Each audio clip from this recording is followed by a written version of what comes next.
Written by Oka Helm. Narrated by Nick the Goldleaf. Grab her now!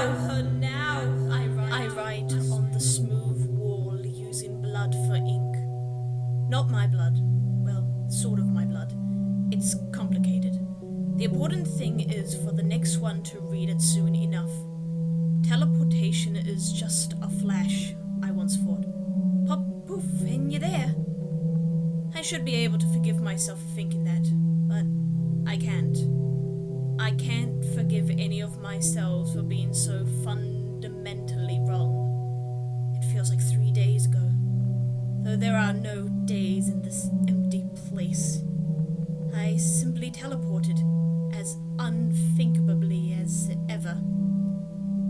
It was stupid. I just wanted to get to Pinky's place faster. I spent too long picking out my dress. How could it be any more trivial? If only I had known the suffering it would bring. Teleportation is a complicated spell. Few master it. I wish fewer did. I wish it was never discovered, despite the spell's complexity. I was astonished to it. I use it flippantly. The similar magical light flashed, and instantly I came to this place, this magical nowhere. An enormous empty spire. Well, not entirely empty. I wish it was empty.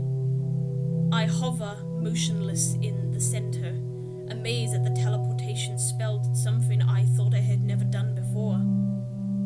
A copy of myself formed, taking bare seconds to build itself out of nothing. She was alike in every detail, but instead of watching in rapid attention, she floated, limped, eyes closed. Proof. She was gone. I fell. I fell onto a gruesome heap. My eyes took it in.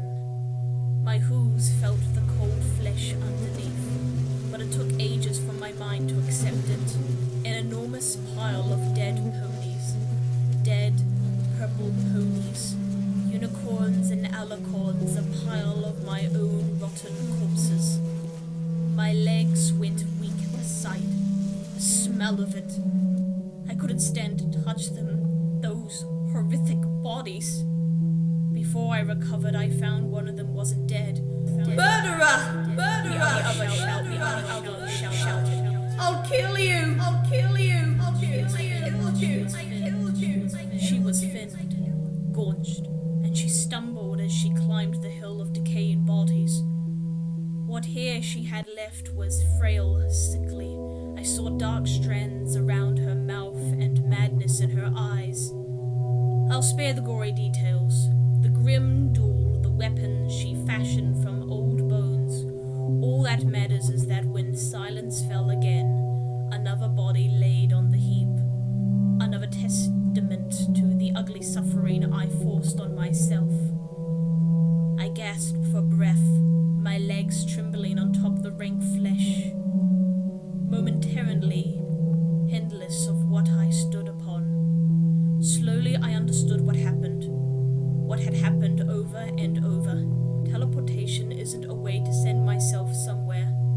It's a way to send a copy, perfectly complete in every detail, even the memories I held before I cast the spell. The original. She's unnecessary. Refuse, garbage, the detritus of a spell that should have been forbidden, not taught to promising young unicorns. Yes, when I looked, I found them, dozens of little horned skeletons near the heap's bottom, and there must be hundreds more underneath. As a filly, I loved practicing teleportation. The thought of my youthful enthusiasm sunk like a ball of ice in my gut. Which one was first? What a lonely death. But not all in the pile were copies of myself. That was the worst part. The first one I noticed was a green spot in the pile of a purple and black-brown rot. Spike, the little dragon I hatched from an egg, the one I teleported so many times. After a cursory search around, I noticed several more that didn't match. All were my friends. How many copies?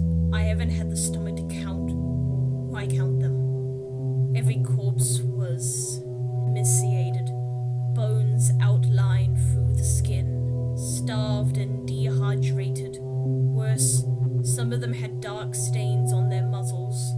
Others had parts missing, bites taken out. Will I stoop to that? Will I do it this time? It's unthinkable, horrific, and yet so many of my past selves resorted to eating that in their desperation, in their primal need to survive just for a little longer.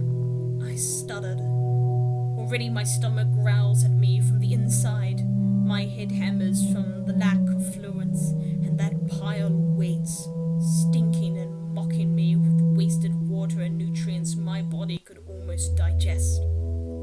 Instead, I focus on what I'm doing. I moved countless bodies. I could barely bring myself to touch them at first, having to move them by hoof because my magic doesn't seem to work here. But I'm inured to it now. Maybe that's the first step towards madness. But I want to think, need to think, and it's merely doing what's needed.